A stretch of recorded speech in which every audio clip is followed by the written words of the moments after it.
43 젊음의 나이에 세상을 떠났다면 불행할까요? 온전치 못한 절반의 인생인가요? 그것도 감옥에서 세상을 떠났다면 불행하다 못해 참담합니까? 그가 세상을 떠날 때 그의 얼굴은 해같이 밝게 빛났습니다. 그의 경기는 아직 끝나지 않았기 때문입니다. 그의 결승점은 죽음이 아니었습니다. 세상 끝이 아니었습니다. 그의 결승점은 천상의 새 예루살렘입니다. 43 젊은 나이에 예루살렘에 입성했습니다.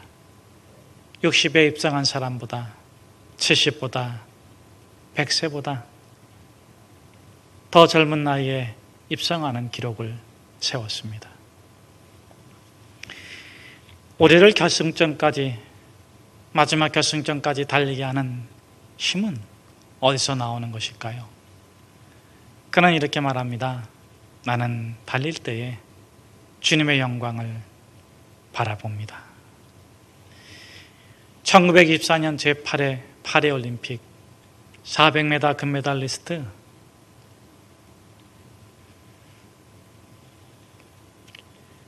리들은 중국에서 태어났습니다. 선교사의 아들입니다. 낯선 땅 이방인에게 남보다 더 많이 걷고 남보다 더 많이 뛰어야 했습니다. 그런데 그는 자신을 그곳에 세우신 하나님을 신뢰했습니다. 100m 경기에서 이길 때마다 사람들이 그에게 모여옵니다. 에릭 리들처럼 승리자가 되고 싶기 때문이죠. 에릭 리들은 달리기를 믿음의 경주에 비교하며 복음을 전합니다. 달리는 것이란 힘이 듭니다. 체력과 인내, 끈기와 정신력이 필요합니다. 달리는 고통을 이겨내기란 쉽지 않죠. 그러나 결승 테이프를 끊는 그 순간, 그 짜릿함, 그 영광을 위해 선수들은 힘들지만 기쁘게 다시 경기에 뛰어듭니다. 우리 믿음의 삶도 마찬가지가 아니겠습니까? 가정의 문제, 자녀의 문제, 직장의 문제, 해결했다 싶으면 또 터지는 문제들. 우리는 이 삶의 경주에서 어떻게 승리할 수 있을까요? 이 경주에서 이기는 특별한 방법은 있을까요? 안타깝게도 없습니다. 그저 우리는 각자 처지에서 최선을 다할 뿐입니다. 그러나 주님이 말씀하십니다. 하나님의 나라가 가까웠다. 구하라, 그러면 얻을 것이요. 찾으라, 그럼 찾을 것이요. 두드리라, 그러면 열릴 것이다. 사랑하는 여러분, 하나님의 사랑에 우리의 모든 것을 걸고 믿음으로 경주합시다. 하나님의 도우심으로 우리가 승리할 것입니다. 그렇다면 과연 우리가 하나님의 사랑에 우리의 모든 것을 맡길 수 있을까요? 과연 하나님이 도와주실까요? 에릭 리들은 파리올림픽에 출전했습니다. 영국의 대표 선수입니다. 단거리 100m입니다. 유력한 금메달 후보입니다. 그런데 경기 발표를 했는데 경기일이 주일입니다. 갈등합니다. 기도합니다. 경기에 출전할 것인가? 주일 성수할 것인가? 사람들의 환호를 위해서 뛸 것인가? 하나님의 환영을 받을 것인가? 에릭은 결정했습니다. 저는 주일에 출전하는 경기에는 뛸 수가 없습니다. 아무도 예상치 못했던 결정입니다. 영국 국민들은 배신감마저 느낍니다. 엉절한 그리스도인, 비겁한 그리스도인. 신앙과 상관없는 세상 사람들은 그를 이렇게 비난합니다. 자기가 그렇게 잘난 그리스도인이야? 그게 뭐가 그렇게 중요하다 그래? 우여곡절 끝에 에릭은 400m 결승에 출전하게 되었습니다. 처녀 출전입니다. 에릭은 마치 100m를 달리듯 400m를 뛰어갑니다. 사람들은 단정합니다. 200m를 넘어서는 헐떡거릴 거야. 300m를 뛰고서는 더 이상 뛰지 못할 것이다. 그러나 리들은 세계 신기록을 세우며 400m 결승선을 끊었습니다. 에릭을 비난하던 사람들은 그를 영웅으로 환호합니다. 엉절한 그리스도인이라고 비웃던 사람들은 그의 신실함에 찬사를 보냅니다. 그게 그렇게 중요해? 주의 성수 믿음을 비난하던 세상 사람들은 에릭을 부러워합니다. 우리도 그처럼 세상의 헛된 메달보다 참된 영광을 위해서 달릴 수 있다면 얼마나 좋을까? 사람들이 묻습니다. 어떻게 400m를 100m처럼 달릴 수 있었습니까? 처음 200m는 내 힘으로 최선을 다해서 빨리 달렸습니다. 나머지 200m는 하나님의 도우심으로 더 빨리 달릴 수 있었습니다. 하나님이 말씀하십니다. 나를 존중히 여기는 자를 나도 존중하고 나를 높이는 자를 나도 높이리라. 그는 일약 국가적 영웅이 되었습니다. 그러나 그는 그 영웅의 자리를 내려놓고 중국으로 떠납니다. 아버지의 뒤를 이어 형의 뒤를 이어 선교사로 떠나갔습니다. 14년 동안 텐진에서 학생들을 가르쳤습니다. 7년 동안 산둥반도 곳곳을 찾아다니며 선교사업에 열정을 다했습니다. 2차 세계대전이 터졌고 그는 일제의 감옥에서 생을 마감하게 됩니다. 그러나 그는 거기서 끝나지 않았습니다. 마침내 그가 그토록 원했던 결승점, 천상의 예루살렘에 입성했습니다. 그는 달려갈 때도 신실했지만 멈춰 섰을 때도 신실했습니다. 그의 신실함은 자신을 세우신 하나님께, 우리 1절 말씀을 같이 한번 함께 읽겠습니다. 그러므로 함께 하늘의 부르심을 받은 거룩한 형제들아, 우리가 믿는 도리의 사도이시며 대제장이신 예수를 깊이 생각하라. 사랑하는 여러분, 아픕니까? 고난이 무겁습니까? 예수 그리스도를 깊이 생각합시다. 그분은 하나님이십니다. 그분은 천사보다 뛰어나십니다. 그런데 그분이 고난을 자처하셨습니다. 영광을 위한 것이 아닙니다. 그분은 더 이상 영광이 필요한 분이 아닙니다. 이익을 위한 것도 아닙니다. 그분은 창조주 하나님이십니다. 무엇이 더 필요한 분이 아니십니다. 그럼에도 불구하고 고난을 자처하신 것은 자신을 위한 것이 아니라 고난당하는 이를 돕기 위함이십니다. 그가 친히 시험을 당하셨은즉 시험 받는 자들을 능히 도우시느니라. 그러므로 하늘의 부르심을 받은 거룩한 형제들이요, 예수를 깊이 생각합시다. 예수님은 잔치자리에 오시지 않습니다. 승진 축하 자리에 오시지 않으십니다. 정중히 초청하면 모르겠습니다. 그러나 예수님은 고난의 자리에, 고통의 자리에 우리가 초청하지 않으셔도 어느새 다가와 앉아 계십니다. 돕기 위해 오신 예수님, 그런데 문제를 해결하지는 않으십니다.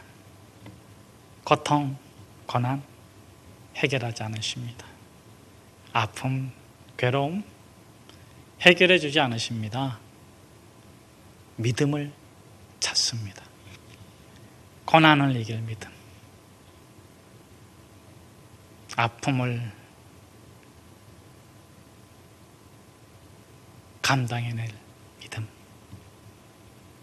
고통을 견디어 열매를 맺고자 하는 믿음. 그런데 이 믿음이 없다면, 그 믿음이 우리에게 없다면 예수님은 조용히 십자가를 지십니다. 조롱의 십자가, 비웃음의 십자가, 그 고통의 십자가를 짊어지시고 다시 비아 돌로로사 고난의 길로 걸어가십니다. 사랑하는 여러분, 예수님이 어떤 분이십니까? 우리 믿는 도리의 사도이십니다.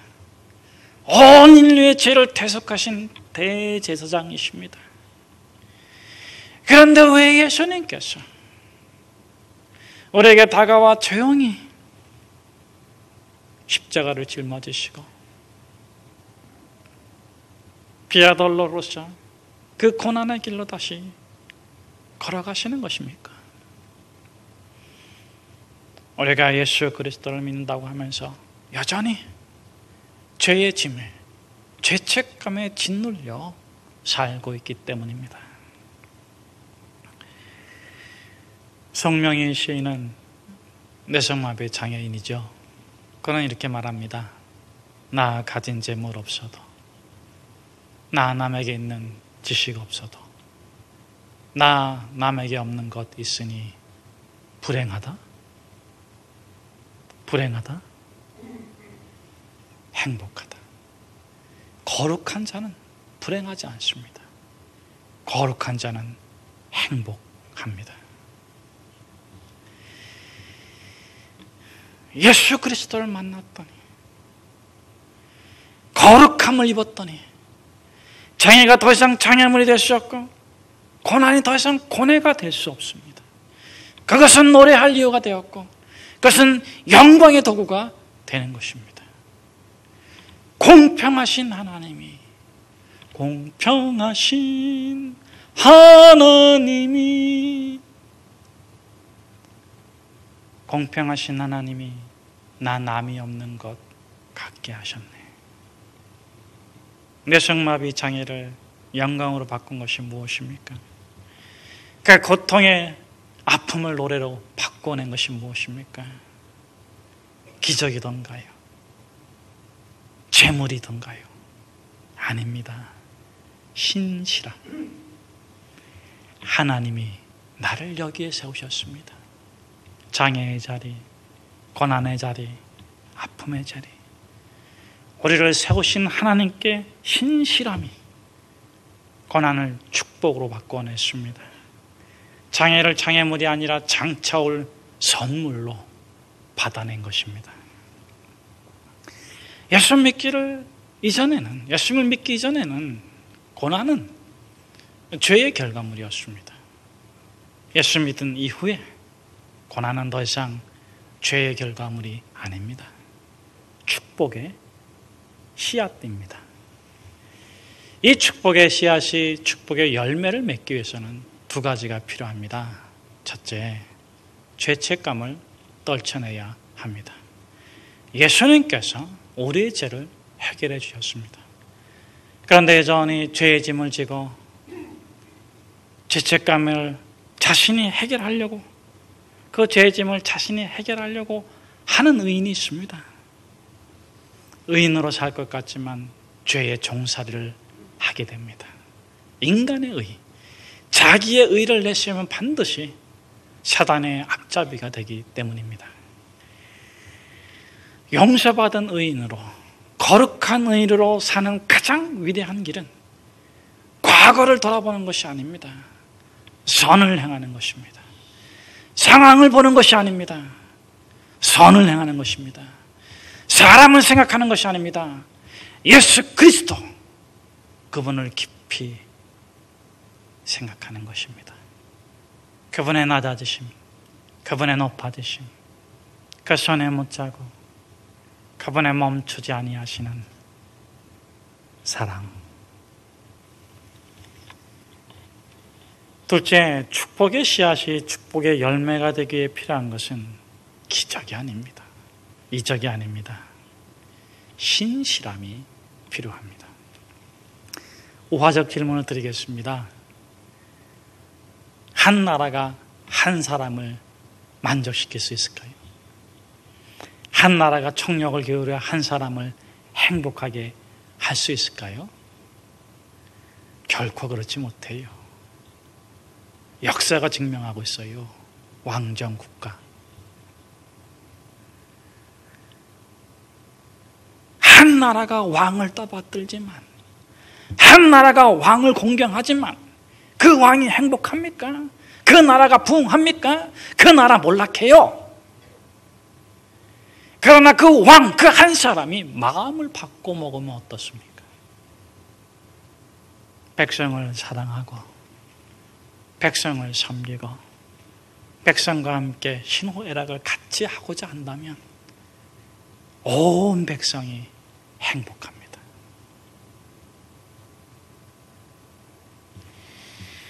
성도는 종입니까? 왕입니까? 노예입니까? 왕입니까? 하나님의 아들, 하나님의 딸은 종입니까? 왕입니까? 여러분, 성도는 왕입니다.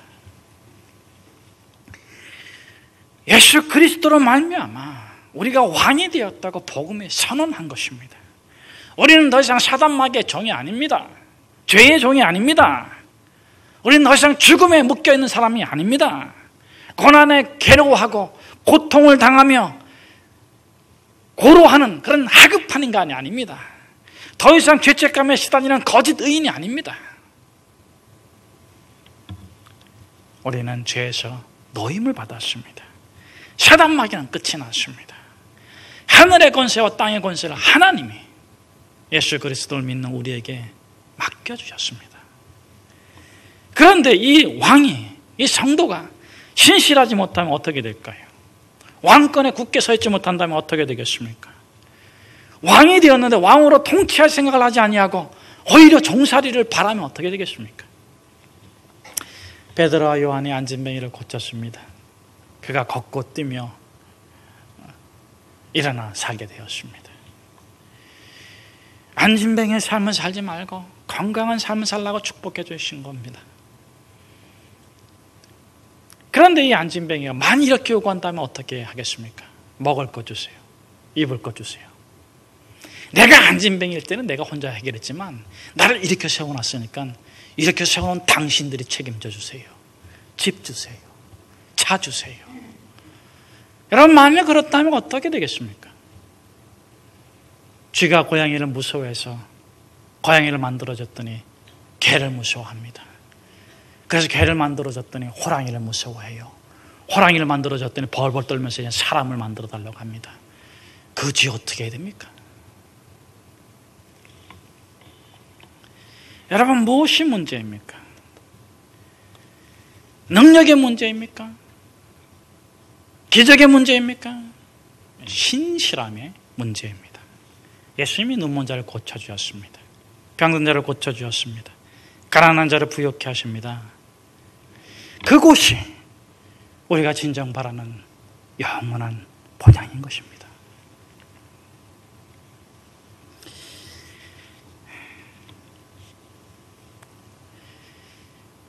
우리 한번 3절 말씀에서 우리 6절 말씀까지 같이 한번 함께 읽도록 하겠습니다.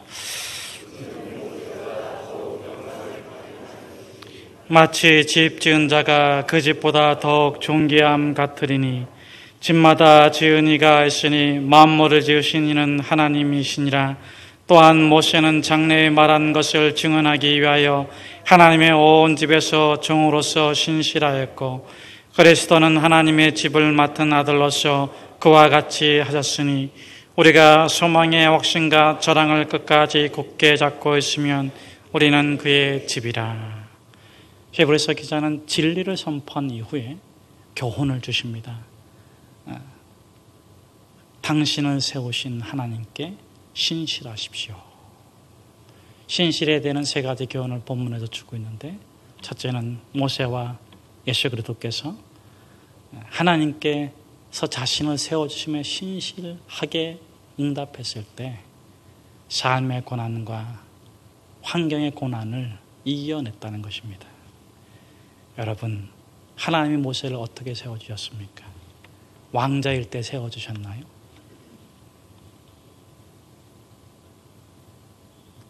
칼 차고 왕자의 표를 하고 도포를 두르고 이봐라! 온두네 비전교회가 어디 있느냐? 내가 한번 주일날에 횡차하련다. 여러분, 그럴 때 하나님께서 모세를 세워줬습니까? 아니에요. 그가 왕자로서 실패하고 자기의 노력과 자기의 지혜와 자기의 힘으로 실패하고 또 왕자가 되어서 40년 동안 삶을 하나고 소원을 하나고 사명을 하나고 차라리 내가 왕자가 안 되었다면 그렇게 삶을 하나고 있을 그 40에 80에 하나님께서 모세를 꺼지지 않는 불꽃으로 세워주십니다. 너는 꺼져가는 생명이 아니다. 영원한 불꽃으로 타오를 것이다. 너는 꺼져가는 생명이 아니다. 너는 영원한 영광으로 타오를 것이다. 사랑하는 여러분, 여러분은 십자가의 증인입니다. 모세는 십자가를 보지 못했습니다. 모세는 예수 그리스도의 말씀을 듣지 못했습니다. 모세는 저 하늘을 멀리서 바라봤지만 여러분들은 예수 그리스도를 통해서 가까이서 보신 분들입니다. 종이 아니라 주인으로, 하나님 나라의 주인으로 살아갑시다. 세 번째 교훈은 무엇입니까? 맨 마지막 절에 우리가 그의 집이라. 집을 짓는 자가 아니라 이 본문의 의미는 지어지는 자로서의 신실함. 하나님이 나를, 나 같은 자를 영화로운 그 예수 그리스도의 영광으로 지어가시는 거기에 신실합시다. 올해의 가정, 올해의 기업이 얼마나 어렵고 힘들지만 그러나 10년 전을 생각하고 20년 전을 생각하고 30년을 생각하고 40년을 생각하면 여러분 오늘이 있으리라 생각했습니까? 저는 버짐이 많았고요. 콧물을 자주 흘렸고요. 그래서 우리 여자 친구들이 별로 이렇게 저렇게 거리를 꼭 뛰고 앉았어요. 근데 제가 이렇게 말끔해질 줄 누가 알았겠습니까? 저는 그때 좀 삐쩍 말랐는데 제가 아까 이 홍보 그림 보면서 깜짝 놀랐어요. 초록색에 배 나온 사람이 내가 아니지. 내가 아니야. 사랑하는 여러분, 내가 발버둥 치고 내가 어떻게 아내를 바꿔보려고, 내가 어떻게 내 자식을 좀 제대로 해보려고 그냥 막 회초리 들고 발버둥 쳤을 때 그만큼 망가진 거 아시죠? 그만큼 깨진 거 아시죠? 그냥 하나님께 맡깁시다. 그분이 어떻게 우리 가정을 지어가시나, 그분이 어떻게 우리 인생을 회복시켜 가시나, 그분이 어떻게 우리 이 조국의 교회를 전교의 도구로 쓰시고 회복시켜 나가시나, 그분께 맡겨드리고 우리는 우주의 한 모퉁이를, 하나님 나라의 한 모퉁이를 맡겨주신 그 자리에서 우리를 세워주신 하나님께 신실하게 살아가는 거룩한 사람이 되기를 축복합니다.